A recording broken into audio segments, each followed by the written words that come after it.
बड़ी खबर ईरान से जुड़ी हुई। ईरान ने यूएन सिक्योरिटी काउंसिल को एक लेटर लिखा है जिसमें ईरान ने कुछ महत्वपूर्ण बातें लिखी है। ईरान ने लिखा है कि अगर ईरान पर हमला होता है तो इस इलाके में दुश्मन सेना के सभी बेस, फैसिलिटी और एसेट्स सही टारगेट होंगे। ईरान ने लिखा है कि किसी भी अचानक और बिना कंट्रोल नतीजों के लिए यूनाइटेड स्टेट्स पूरी और सीधी तरह से जिम्मेदारी लेगा।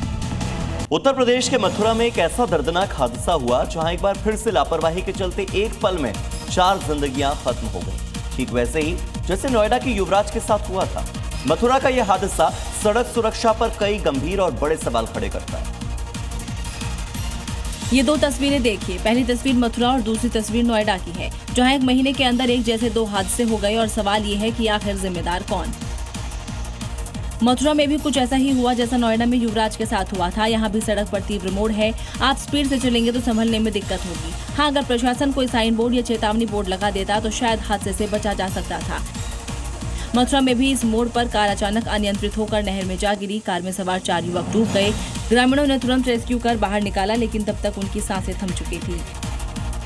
गृह मंत्री अमित शाह असम के दौरे पर हैं, जहां आज वो कछार जिले के नाथनपुर गांव में वाइब्रेंट विलेज प्रोग्राम 2 लॉन्च करेंगे। साथ ही भारत बांग्लादेश सीमा पर बीएसएफ की नूतनपुर सीमा चौकी का दौरा कर स्थिति की समीक्षा भी करेंगे। भारत अमेरिका ट्रेड डील को लेकर कांग्रेस ने सरकार को घेरने की तैयारी कर ली है। बिहार, मध्य प्रदेश, राजस्थान, महाराष्ट्र, हिमाचल प्रदेश और जम्मू कश्मीर के नेता राहुल गांधी और मल्लिकार्जुन खड़गे से मुलाकात करेंगे। किसानों पर ट्रेड डील के असर पर चर्चा करेंगे। संघ प्रमुख मोहन भागवत 3 दिवसीय मेरठ प्रवास पर है, जहां आज वो खिलाड़ियों से आरएसएस के शताब्दी वर्ष को लेकर चर्चा करेंगे। वहीं कल 21 फरवरी को मेरठ और ब्रिज प्रांत के प्रमुख लोगों के साथ संवाद करेंगे।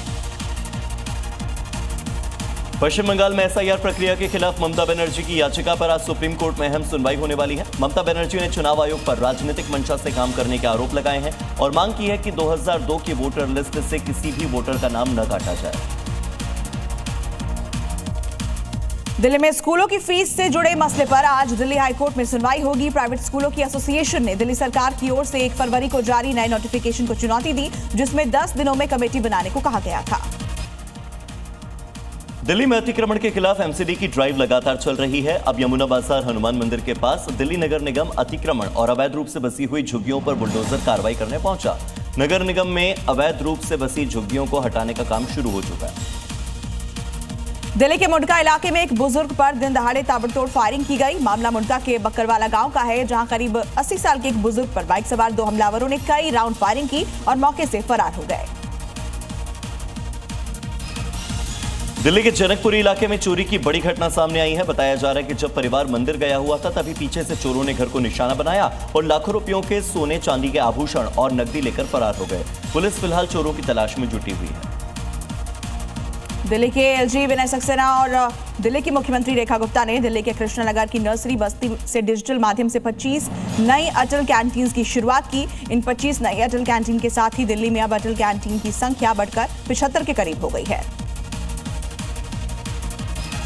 दिल्ली के रघुवीर नगर, गुरु गोविंद सिंह अस्पताल और मस्जिद के साथ सीवर जाम होने की वजह से इलाके में सड़क पर हर वक्त सीवर का गंदा पानी जमा होता रहता है और इस वजह से हमेशा बदबू आती है।